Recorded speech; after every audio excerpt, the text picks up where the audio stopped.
वो Australian community के लिए एसेट है। This is one of the hot topic which is right now in 2026 and 2024. Internationally globally highly talented लोगों के लिए है। ना कहीं बल्कि यकीनन एक माइग्रेशन रजिस्टर्ड एजेंट की जरूरत, असिस्टेंस की जरूरत है। इसमें नो इंग्लिश की रिक्वायरमेंट है, इसमें कोई एक्सपीरियंस नहीं चाहिए। हमारे जैसे लोगों की जो है ना जॉब अब खत्म होने जा रही है, that means it's not at every PhD holder is eligible. हमारा फोकस बहुत ज़्यादा स्टेट पे है, तो याद रखना पूरे 3 महीने में स्टेट ने सिर्फ 15 लोगों को इन्वाइट किया।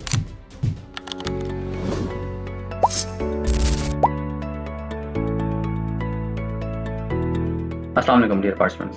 We are just about to start our National Innovation Visa webinar. First of all, I'm really thankful to all the participants. We have, mashallah, a wonderful number who are really interested to understand actually what is this kind of a visa.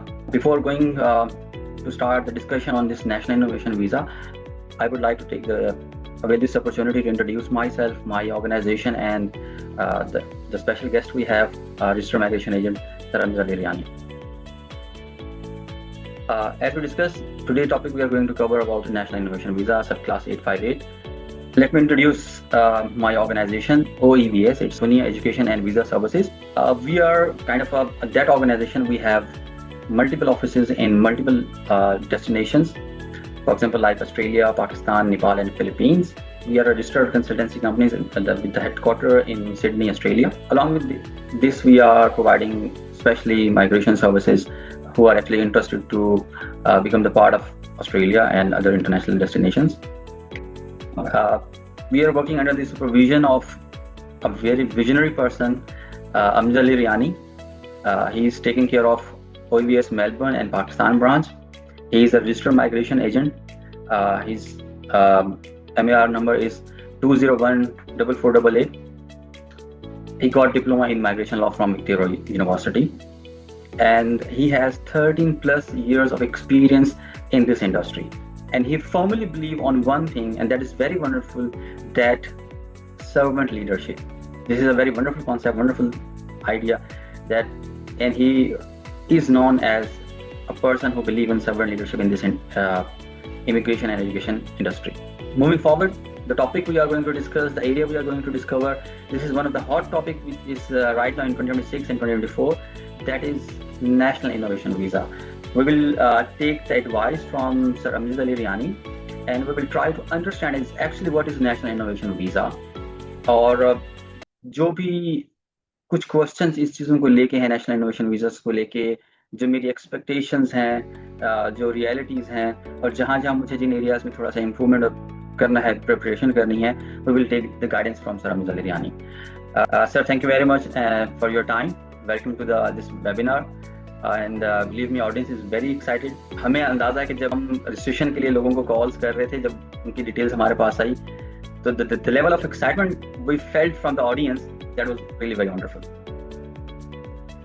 Before I start, in the meanwhile, I will share these slides. So, National Innovation Visa.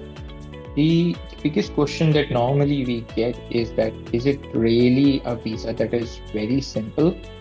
Is it really a visa that we can create a world out of it, and we can achieve our dreams or not? Sir, before we proceed for this National Innovation Visa, I would like to just ask a question. So we get the idea. It's kind of that we are going to start from the scratch. Overall, now the world is becoming kind of a global village, and everyone who is actually kind of competent person, he or she will try to become the part of that international global talent. So overall international community या international talent को लेके आपका क्या opinion है, क्या opportunities हैं before we start this NIV?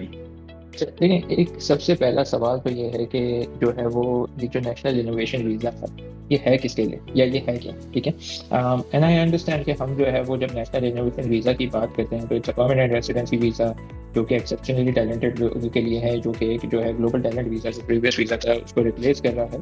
लेकिन जो है वो, क्या ये वीज़ा वाकई में, इसमें नो इंग्लिश की रिक्वायरमेंट है, इसमें कोई एक्सपीरियंस नहीं चाहिए, is it easy PR, is it guaranteed visa, या ये हाईली कॉम्पिटिटिव है, या ये स्ट्रॉन्गली प्रोफाइल नीडेड है, ये है क्या चीज़? अक्सर लोग मुझे कॉल करते हैं कि यार मैंने देखा है नेशनल इनोवेशन वीज़ा और मैं एलिजिबल हूँ और मुझे जाना है, मेरा ये एक्सपीरियंस है या मेरा ये प्रोफाइल है, ठीक है। सवाल ये आता है कि हमने जो है ना वो इसमें rather than answering so many people individually we thought let's do an awareness session and let's inform everyone कि बेसिकली है क्या ये फीस वीज़ा, ठीक है। तो मेरा ये क्वेश्चन सबसे पहले है कि हमने ये समझना है कि ये किन लोगों के लिए है, ठीक है। I we can go into a lot of theory, ठीक है, कि ये किन लोगों के लिए है, ये होना चाहिए, लेकिन मैं अगर जो है वो थोड़ा सा आउटसाइड बॉक्स जाके, ठीक है, सबसे पहले तो मैं जो है ना वो अपना ओपिनियन 1-2-3 मिनट के एक मोनोलॉग में विदाउट प्रेजेंटेशन कुछ चीज़ें दे देता हूँ मेरे हिसाब से ये किसके लिए है, और हम फिर उसको फैक्ट से मैच करते हैं कि ऑस्ट्रेलियन इमिग्रेशन या ऑस्ट्रेलियन डिपार्टमेंट क्या बोलते हैं। National Innovation Visa, as it shows as a name, it is for internationally, globally, highly talented लोगों के लिए है जो कि आज भी प्रोमिनेंट है। The most important thing is they are still prominent, ठीक है, नंबर 1। नंबर 2, वो ऑस्ट्रेलियन कम्युनिटी के लिए एसेट है। एसेट इन सेंस कि वो उनको कोई बहुत बड़ा ऑस्ट्रेलियन कम्युनिटी को बहुत बड़ा फायदा दे सकते हैं, ठीक है। अब अगर ये दोनों चीजें हैं तो उनके पास कोई एक ऐसा नॉमिनेटर मौजूद होना चाहिए जो कि ऑस्ट्रेलियन सिटीजन हो, पीआर होल्डर हो, या कोई ऑस्ट्रेलियन ऑर्गेनाइजेशन हो या स्टेट हो जो उसकी फील्ड में उसके प्रोमिनेंट हो और वो उसको वाउच करे, ठीक है। अब अगर स्टेट्स हैं तो वो डेफिनेटली स्टेट हमारे जो प्रोविंसेस कहलाते हैं वो भी उसको वाउच कर सकते हैं, वो भी उनको नॉमिनेट कर सकते हैं। अदरवाइज फिर वो ऑर्गेनाइजेशन या फिर कोई इंडिविजुअल हो सकता है जो उस कैलिबर का हो कि वो उसको वाउच कर सकते हैं और उसकी रेपुटेशन हो, वो ऑस्ट्रेलिया में एम्प्लॉयबल हो, उसकी अर्निंग्स, उसकी एम्प्लॉयबिलिटी, उसके स्टैंडर्ड्स उस लेवल के हों कि वो उन चीज़ों को मीट कर सकें, ठीक है। And last but not least, वो एक्सेप्शनली जो है वो beneficial to Australia and he should be exceptionally prominent, innovative, talented, any of these categories हो, ठीक है। वो एक एक्स्ट्रा ऑर्डिनरी पर्सन हो। अब अगर हमने जो है वो लेट्स हाइपोथेटिकली से कि हमने जो है ना वो बिल गेट्स को ऑस्ट्रेलिया ने जो है ना वो चाहता है कि वो ऑस्ट्रेलिया आके रहे और ऑस्ट्रेलिया का सिटीजन हो जाए या कुछ हो जाए, तो क्या उससे ये पूछा जाएगा कि उसका एक्सपीरियंस कितना है, प्रूफ कर, अपनी बैंक स्टेटमेंट की सैलरी क्रेडिट दिखा, अपनी एम्प्लॉयमेंट की क्रेडिट दिखा, ठीक है, या एलन मस्क से ये पूछा जाएगा? So these are for the people of exceptionally talented global value. तो फिर उन वीज़ाज में इंग्लिश की डेफिनेशन को सही से डिफाइन करना, या अगर कोई स्पोर्ट्स पर्सन है या कोई इनोवेटिव पर्सन है, चले जो है वो किसी ने कोई बड़ी जो है वो टेक्नोलॉजी दरियाफ्त की है and they want him to settle down in Australia, so then in that context are they gonna ask him about कि इसका इंग्लिश कितना है या कितना है। तो this is why it is not defined in the thumb rule of the definition. It is not that कि ये वो वीज़ा है जिसमें इंग्लिश की रिक्वायरमेंट नहीं है, जिसमें जो है वर्क एक्सपीरियंस की रिक्वायरमेंट नहीं है, बिकॉज वो जो चीज़ों को डिफाइन कर रहे हैं वो इससे बियॉन्ड है, वो इससे आगे है। वो क्वेश्चन यहाँ पे ये नहीं आता, ये क्वेश्चन बाद में है। पहला क्वेश्चन है कि क्या ये वाकई उस ग्लोबली लेवल के, नेशनल लेवल के टैलेंटेड पीपल है या नहीं, ठीक है। And it's not only that कि मैं जब ये डिफाइन कर रहा हूँ तो ये नहीं है कि हो सकता है एक मल्टीनेशनल कंपनी का सीईओ है जिसकी ऑस्ट्रेलिया में बहुत बड़ी वैल्यू, उसकी सैलरी लेवल या उसकी डिमांड लेवल इतना है कि वो चाहते हैं कि उसको वीज़ा दिया जा सकता है, ठीक है। तो it has to be extraordinary talented beyond the box, ठीक है। आउटसाइड द बॉक्स अगर वो हैं तो वो उसको प्रूव किया जा सकता है। ये इस पूरे वेबिनार की समरी है। अगर आप इससे आगे मुझसे बोर नहीं होना चाहते तो अभी जा सकते हैं। नहीं, गुड बात, ठीक है ना। ये मैं बोल रहा हूँ लेकिन ये कोई और भी बोल सकता है या कुछ और भी बोल सकता है, ठीक है। हम बहुत चीज़ें सिंपल सी बात करते हैं। अनफॉर्चुनेटली हमारे जैसे लोगों की जो है ना जॉब अब खत्म होने जा रही है। वर्ल्ड इतना इनोवेटिव, एआई इतनी हो गई है कि हर चीज़ डाटा जो है ना वो वेबसाइट्स पे लिखी हुई है। You can look into that as a fact rather than looking it into the मुझ पर ट्रस्ट करने से या किस पे। पहले फैक्ट से मैच करें, यस। उसके बाद एक स्पेशलाइजेशन आती है एक लाइसेंस माइग्रेशन एजेंट की कि वो उसको सबमिशंस कैसे बनाता है, उसको प्रूफ कैसे करता है, जो भी आप क्लेम कर रहे हैं देन उसकी एक standard of level of performance improve आता है। तो अगर आप वाकई समझते हैं इस लेवल के हैं, then the role of a professional migration agent comes in कि वो उसको सबमिशंस कैसे बनाता है, वो कौन से स्टेट्स को सेलेक्ट करता है, ठीक है, जिसमें चांसेस आपके ज़्यादा हैं, उसकी रिसेंट अपडेटेड नॉलेज कितनी अच्छी है, वो एक डेफिनेशन आती है, ठीक है ना। अभी तक का जो भी मैंने मोनोलॉग किया, तो मैं डेफिनेटली अक्सर ये सोचता हूँ कि why such kind of a initiative और visa programs are actually issued by or introduced by the different developed countries. So technically they are looking for those individuals who are very talented among the top tier of in that discipline. वो discipline कुछ भी हो सकता है, education हो सकता है, sports हो सकता है, technology है, whatever the discipline is, but they are actually seeking for that top tier of the global talent. And that's really wonderful point कि इसमें आपको कहीं ना कहीं, बल्कि यकीनन एक माइग्रेशन रजिस्टर्ड एजेंट की ज़रूरत, असिस्टेंस की ज़रूरत है। जो टेक्निकलिटीज़ हैं वो उसमें आपके लिए ईज़ क्रिएट करता है। He is actually the person who is right now in the ground and doing the work, who can guide you that how to proceed and get the maximum positive outcome. मैं शायद इसको अभी भी एक चीज़ है कि वो टॉप टियर भी नहीं है, वो एक्सेप्शनल टियर है। ठीक है, जो वर्ड यहाँ पे यूज हुआ है वो एक्सेप्शनल एंड आउटस्टैंडिंग अचीवमेंट। ठीक है, आप टॉप टियर हो सकते हैं। ठीक है, मैं क्लेम कर सकता हूँ कि मैं टॉप माइग्रेशन एजेंट हूँ, लेकिन क्या मैं एक्सेप्शनल माइग्रेशन एजेंट हूँ? ठीक है, then the definition is exceptional. ठीक है, जो शायद ग्लोबल लेवल पे एडवाइजर है, जो माइग्रेशन पॉलिसीज को बनाने में एडवाइजर है किसी कंट्री में। ठीक है, अगर मैं ऑस्ट्रेलिया में माइग्रेशन की पॉलिसीज बनाने में एडवाइजर हूँ तो फिर वो एक्सेप्शनल बन रहा हूँ, जिसको शायद कोई और कंट्री मुझे देखेगा as a national innovation visa. So am I exceptionally outstanding? I can claim I am the best migration agent, but then there are many other ones. So I'm a top tier, yes, but I'm not an exceptional. Okay, I'm not advising Australian government to give who to invite. ठीक है, वरना मैं उनको advice करता कि पाकिस्तान से सबको बुला लो। ठीक है, so with that context, I'll share the screen. ठीक है, and we'll just see whatever I'm claiming. ठीक है, वो किस तरीके से इन डेफिनेशंस पे पूरा होता है। बेसिकली ये जो है ना वो 5 कैटेगरीज में जनरली एक थंब रूल डेफिनेशन में डिफाइन होता है कि वो रिसर्च एंड एकेडमिक्स, एंटरप्रेन्योर्स, ठीक है, इन्वेस्टर्स, क्रिएटिव्स और एथलीट्स। ठीक है, इसमें जो है पहले एक बिजनेस वीजा होता था, उसको भी इन्होंने इसी कैटेगरी में मर्ज करके जो है वो एंटरप्रेन्योर्स के कॉन्टेक्स्ट में भी इसी में ले आए हैं, ताकि वो उन लोगों को इन्वाइट करेंगे जिनका बिजनेस भी बहुत ही कोई इनोवेशन लेवल पे हो। अदरवाइज जो नॉर्मल बिजनेस वीजा है वो इन्वेस्टमेंट कॉन्टेक्स्ट पे वो अभी स्टॉप हुआ है। तो it has to be, even if you are looking into a business as well, it has to be a super talented, super unique kind of thing is there. ठीक है, अच्छा अब हम देखते हैं ओवरव्यू। ठीक है, इनको अब जितनी भी अभी स्लाइड्स हैं, टू कीप, मेरे पास बहुत सारी टेक्निकल चीज़ें, बहुत सारी चीज़ें थी, लेकिन to keep the transparency, to keep the understanding better, हमने ये सारी स्लाइड्स जो है ना वो ऑस्ट्रेलियन इमिग्रेशन की वेबसाइट से उठाई है, जो कोई भी पढ़ सकता है। ठीक है, it is nothing unique, it is nothing different, it is just written on the Australian immigration website. ठीक है, डिपार्टमेंट ऑफ इमिग्रेशन इसको जो है वो डिपार्टमेंट इसको जो है वो EY बेस पे इन्विटेशन है ऑब्वियसली, और ये इसको 4 कैटेगरीज में डिवाइड करता है, प्रायोरिटी 1, प्रायोरिटी 2, प्रायोरिटी 3, प्रायोरिटी 4। ठीक है, एक्सेप्शनली कैंडिडेट होने चाहिए, सारे आउटस्टैंडिंग होने चाहिए, अपने में स्टेट की तरफ से नॉमिनेट हो सकते हैं, उनका critical technology, health industry sector और रिन्यूएबल एनर्जी सेक्टर में कोई काम होना चाहिए, या एग्री फूड और इन सारी चीज़ों में कोई एक्सेप्शनली आउटस्टैंडिंग होना चाहिए।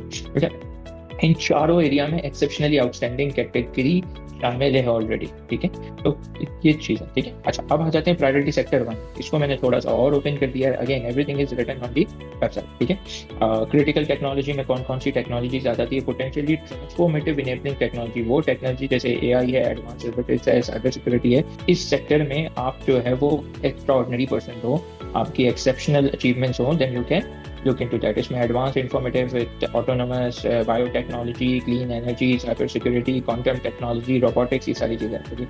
Technology that will support Australia in net zero, renewable energy and emission में अगर आपका कोई काम है तो आप इसमें एलिजिबल हो सकते हैं। वेस्ट एनर्जी से रिलेटेड, ग्रीन मटेरियल से रिलेटेड, क्लीन एनर्जी से रिलेटेड, इस तरह की रिन्यूएबल हाइड्रोजन और ये सारी चीज़ों से रिलेटेड। ठीक है, मिनरल्स के क्रिटिकल होने से रिलेटेड ये सारी चीज़ें। इसमें फिर आ जाता है हमारे पास health industry. Again it doesn't mean that if you are a nurse then you can go into this category, or if you're a doctor or anything you can go into this category. It has to be exceptionally innovation in medical manufacturing and capabilities, increasing the capabilities in medical science। ठीक है, इसमें again बहुत सारी चीज़ें, artificial intelligence in health sector, biochemistry, biology से related, cell biology से related, biotechnology, जियोनॉमी से related, या फिर इन्फेक्शन डिजीज प्रिवेंटिव से रिलेटेड, फार्मास्यूटिकल से related, anything that can be come into this category. ठीक है, ये हमारी टियर 1 कैटेगरी थी। टियर 2 में agriculture and food agriculture sector है, उसके सारे नाम है। एजुकेशन सेक्टर है, एजुकेशन सेक्टर में हमारे पास जो है एग्री एंड फूड टेक्नोलॉजी में जो है हमारे पास जो है वो जो है हमारे पास आ जाता है bio security, disease management, food technology, ये सारी चीज़ें। दैन फिर हमारे पास जो है वो तो एजुकेशन में senior management of universities and higher learning institutions हैं। ठीक है, academic research and management in universities के लेवल पे अगर आपकी एक्स्ट्राऑर्डिनरी वर्क है, आप अकेडमिया के बहुत ही एक्स्ट्राऑर्डिनरी पर्सन है और आप senior academics and research at the level है, ठीक है, then you can be that person as well.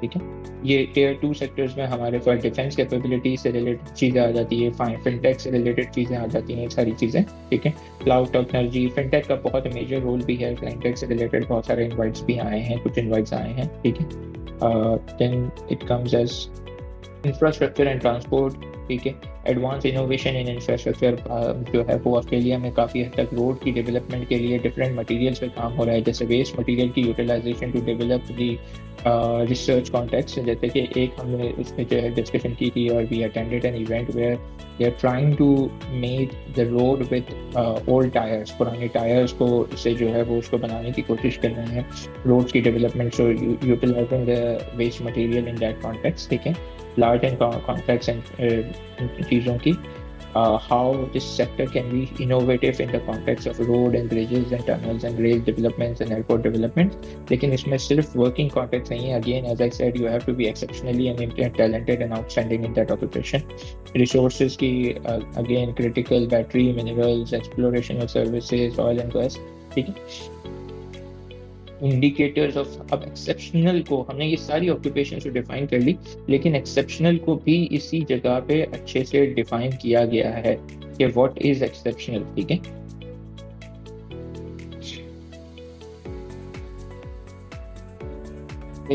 तो इंडिकेटर्स ऑफ एक्सेप्शनल क्या है? ठीक है, you are a top of field level awards. ठीक है, आपके पास नोबेल प्राइज अवार्ड है या आपके पास फील्ड जो है वो, ये सारे जो है वो टॉप के international Olympic gold level awards हैं। ठीक है, ये सारे एक्सक्लूसिव प्रोमिनेंट अवार्ड्स हैं। ठीक है, इस तरह के कोई अवार्ड्स आपके पास है सुटेबल में include the following, these are some of the examples. आप जो है अपने यूनेस्को के अवार्ड्स हैं या इस तरह के जितने भी अवार्ड्स हैं, इनमें से कोई अगर आपके पास अवार्ड शामिल है, even then it is defined that if you have got one award that does not define you, अगर आपके पास इसकी एक कंटिन्यूटी होनी चाहिए, इसका एक सीक्वेंस होना चाहिए, कि इसकी प्रोमिनेंस का प्रूफ होना चाहिए कि how this matters itself as well. ठीक है, तो इन सारी चीज़ें की, इसमें सिर्फ डोमेस्टिक लेवल के या आपके अपनी कंट्री के लेवल के अवार्ड्स की बात नहीं हो रही है, ग्लोबल लेवल के अवार्ड्स की बात हो रही है। ठीक है, कि आपको स्पोर्ट्समैन ऑफ द ईयर ये ऐसी चीज़ें। ठीक है, आप अगर नेशनल लेवल के रिसर्च ग्रांट्स के मिले हैं आपको, और उसमें आपने कोई रिसर्च की है, या अगर आपको ऑस्ट्रेलिया से ऑलरेडी कोई, या यूके से, या इस तरह की फंडिंग ऑर्गेनाइजेशन से, या कोई इस तरह की सिमिलर लेवल की ऑर्गेनाइजेशन से, ग्लोबल लेवल की ऑर्गेनाइजेशन से अगर कोई आपको जो है वो ग्रांट्स मिले हैं, then that could be relevant part. ठीक है, अब ये हमने डिफाइन किया था एक्सेप्शनल एंड आउटस्टैंडिंग अचीवमेंट्स, जिसमें आउटस्टैंडिंग अचीवमेंट्स में और भी चीज़ें हैं। आप या तो उस आउटस्टैंडिंग अचीवमेंट को आपने वही चीज़, अक्सर लोग ये कहते हैं कि because now the states have introduce it will be very easy और it might change in all those things. लोग आते हैं कि नहीं अभी हम स्टेट से सेलेक्ट हो जाएंगे। ठीक है, तो वो स्टेट नॉमिनेशन का जो नॉर्मल 189, 190, 491 का क्राइटेरिया है उससे अक्सर मिक्स करते हैं। States will look into the same things. अगर आप एथलीट्स हैं या क्रिएटिव हैं, who will raise Australian international standards in the fields. अगर आप इनोवेटिव इन्वेस्टमेंट है जो कि आप उनकी रीजनल डेवलपमेंट में कोई खास जो है डेवलपमेंट कर सकते हैं, आपके पास कोई एविडेंस, एंटरप्रेन्योरियल एक्टिविटीज हैं जो कमर्शियलाइजेशन या प्रोडक्ट्स एंड सर्विसेज ऑस्ट्रेलिया को और उसके स्टेट्स को बेस्ड ऑन इनोवेशन हेल्प कर सकती है, या आपके पास कोई ऐसी इंटेलेक्चुअल प्रॉपर्टी है, एआई डेवलपमेंट या कोई चीज़ है जिसका आप उनको जो है वो पकड़ दो। ठीक है, हाई कैलिबर रेलेवेंट के वेरियस डिफरेंट चीज़ें भी आ जाती हैं, और काफ़ी सारी चीज़ें हैं जिसमें सिंपोजियम्स हैं आपके पास, आप किसी ऑर्गेनाइजेशन के मेंबर हैं, जैसे आपने की note high profile conferences attend की है, आपने जो है वो आपकी सैलरी लेवल जो है वो बहुत एक्स्ट्रा ऑर्डिनरी है। ठीक है, जो कि I think if I am not wrong 180 to 100 something defined हुई है इसमें। ठीक है, या फिर जो आप उस लेवल की सैलरी ऑलरेडी जो है वो अर्न कर रहे हैं। ठीक है, अबव द थ्रेशोल्ड आप सैलरीज अर्न कर रहे हैं। ठीक है, और या आपके पास जो है वो लेटर मौजूद है जो आपका एम्प्लॉयर, यहाँ का एम्प्लॉयर, ऑस्ट्रेलिया का एम्प्लॉयर आपको उस एक्सेप्शनल हाई इनकम थ्रेशोल्ड से ऊपर की सैलरी देने को या उसके इक्विवेलेंट सैलरी देने को तैयार है। ठीक है, या आप पीएचडी होल्डर्स हैं eight which high level of academic influence और थॉट लीडरशिप। अगेन यहाँ पे जो है वो सभी जो थॉट लीडरशिप की बात कर रहे थे वो वाला थॉट लीडरशिप नहीं है, मेरे वाली बात नहीं है। और यहाँ पे ठीक है, अगर आप पीएचडी हैं with high level of very extraordinary level of influence in your research and everything, then it would matter, जिसमें हाई इंडेक्स जो है वो डिफाइन हुआ हुआ है 14 का और बाकी सारी चीज़ें। इस तरह के कुछ एग्जांपल्स है, टॉप 100 वर्ल्ड यूनिवर्सिटी रैंकिंग से आपने चीज़ें research based on top global university से हैं अगर, तो उनमें से डिफाइन हुई हुई है अगर आपकी अचीवमेंट हो, that means it's not that every PhD holder is eligible. ठीक है, हर पीएचडी होल्डर ये अचीव नहीं कर सकता। अगर इनमें से कोई ऐसी कैटेगरी है जो आप पे फिट होती है, then you can contact us for consultation. ठीक है, बट अगर इनमें से कोई ऐसी कैटेगरी है जो आपको लगता है फिट नहीं होती, लेकिन फिर भी आपको लगता है कि आप एक्स्ट्रा ऑर्डिनरी टैलेंट है और यहाँ पे अभी डिफाइन नहीं हो, तो भी it is not limited to that. ये चीज़ आर जस्ट एग्जाम्पल्स। तो इसमें तकरीबन सब कुछ कवर हो गया, but these are just examples. इसके अलावा भी अगर आपको कोई ऐसी कैटेगरी लगती है, कोई ऐसी चीज़ लगती है जिसमें आप आउटस्टैंडिंग अचीवमेंट है, आप जो है वो एक्सेप्शनल हैं, ठीक है, then you can definitely contact us for consultation, ठीक है। हम जो है, I am based in Australia, तो I do paid consultation for this visa. We do for other visas free, but for this visa we do paid consultations which will be at $100 per consultation, and we will look into your profile and I will help and guide you accordingly from there, ठीक है। अच्छा, these are just the facts कि किस categories में कितने invite आए हैं। 5 में, Tier 1 में 66, 18, ये ग्लोबली पूरे उसमें सिर्फ इतने इनवाइट्स आए हैं, ठीक है। क्रिटिकल टेक्नोलॉजी में 66, रिन्यूएबल एनर्जी, लो इमिशन टेक्नोलॉजीज में जो है ना वो 18, हेल्थ इंडस्ट्री में 34, इसी तरीके से एग्री, एजुकेशन, डिफेंस कैपेबिलिटीज में लेस देन 5 है, इसमें बाकी में 6, 5 है, फाइनेंशियल सर्विसेज में 7 है। Anyone which is less than 5 can be 1, 2, 3 any number, ठीक है। रिसोर्सेज में लेस देन 5 है, ठीक है। इसी तरीके से invitation issued by priority level 1 पे जो है वो 10 टू मार्च में कोई इनवाइट नहीं आया। प्रायोरिटी लेवल 2 स्टेट जो है वो हमारे पास स्टेट और टेरिटरीज ने 15 इनवाइट दिए हैं 10 टू मार्च के क्वार्टर में, ठीक है। Candidates with exceptional outstanding achievements Tier 1 sector in Tier 1 sector priority 3 का जो है, ठीक है, उसमें 113 इनवाइट आए। तो सी, अगर स्टेट की बात हो रही है और हमारा फोकस बहुत ज़्यादा स्टेट पे है, तो याद रखना पूरे 3 महीने में स्टेट ने सिर्फ 15 लोगों को इनवाइट किया। तो इट डजंट मीन कि state is going more flexible, उससे ज़्यादा फ्लेक्सिबिलिटी Tier 1 सेक्टर प्रायोरिटी 3 में और प्रायोरिटी 4 में 18 लोग, ठीक है। तो इस तरीके से जो इनवाइट्स आ रहे हैं, ठीक है। अच्छा, प्रीवियस इन्विटेशन डेटा इससे पहले जो है जनवरी टू मार्च 2025 में 70, जुलाई टू सितंबर 2025 में 102 इनवाइट्स, अप्रैल टू जून 2025 में 112, एंड देन फिर 226 इनवाइट्स, ठीक है। तो ये यहाँ पे एक चीज मैं नोट कर रहा हूँ कि यहाँ ट्रेंड नजर आ रहा है कि स्टार्ट में सबमिशन ज्यादा हैं, फिर स्लो हो या कम है नंबर ऑफ सबमिशन, अगर आप प्रीवियस स्लाइड में देखें। So is it kind of the people are getting understand what is actually NIV might be और something else. Yes, and also कि जब ऑब्वियसली आप शुरू में डालते हैं तो आपकी एक्सपेक्टेशन होती है कि you will get invite, and जब आप नहीं आता इनवाइट तो आप जो है वो पहले ही होता है कि आप जो है वो डालना शुरू करते हैं, और फिर हम अपने दोस्तों को बोलते हैं, उनके दोस्तों को बोलते हैं, हम सब मिलके जो है ना वो एक साथ डालते हैं कि हम सब एलिजिबल हैं, हम सब एप्लीकेशन डालते हैं। फिर जब हमें नहीं इन्वाइट आता है तो फिर हम बताना शुरू करते हैं कि भाई नहीं इन्वाइट आ रहा है, ठीक है। So that could be various factors, ठीक है। दूसरा, ऑब्वियसली जब कोई नई चीज़ आती है तो हमें क्राइटेरियाज के अलावा उसकी प्रैक्टिकलिटी को देखने में कुछ टाइम लगता है, ठीक है। लोगों को उसको देखने में टाइम लगता है, तो वो एप्लीकेशन जो है वो होती है। तीसरा एक और फैक्टर के इसके बीच में शायद, if I am not wrong, थोड़ा सा गैप भी था कि ये एप्लीकेशन होल्ड थी या बंद थी और न्यू वीज़ा कैटेगरी रिप्लेसमेंट के बाद आ रही थी, तो बहुत सारे लोग वेट भी करके बैठे थे। तो that is why also there is a big number who submitting it, and then they went to जब वो सबमिट हो गई तो फिर आहिस्ता आहिस्ता नंबर कम होते गए, क्योंकि नॉर्मली 2 से 2,500 हज़ार के बीच में अभी भी एक इन्विटेशन 1800 से 2,500 के बीच में एक नंबर जो है ऑन एंड ऑफ कर रहा है। लेकिन इनवाइट्स अगर आप देखें तो जनरली जो है वो 70, 122, 112, 226, 146, तो it's never more than 150 to be honest, ठीक है। सो एक बार शायद लास्ट दिसंबर में जो है वो 226, ठीक है। तो with this perspective it is पूरी दुनिया से 226 लोगों को इनवाइट आया, ठीक है। तो again as I said, overview is that eligibility, international recognition, top of your field, what will you contribute to Australia, have a nominator and then you get invited. You have a track record, and the most important thing is you are right now valuable to Australia as well. जब आप Australia जाओगे तो आप Australia के लिए valuable होगे। अगर आप ऑस्ट्रेलिया के लिए वैल्यूएबल नहीं हो तो फिर आपके लिए ये जो है वो वीज़ा कैटेगरी नहीं है आपके लिए। इन्विटेशन प्रोसेस बेसिकली सबमिट, आप EOI सबमिट करो, इन्विटेशन का वेट करो, और फिर जब आएगा इन्विटेशन तो आप वीज़ा सबमिट करो, ठीक है। और अगर ऑब्वियसली स्टेट से है कोई चीज़ तो उनको फर्दर डॉक्यूमेंटेशन या कोई क्वेरीज है तो आप वो सबमिट करो, ठीक है।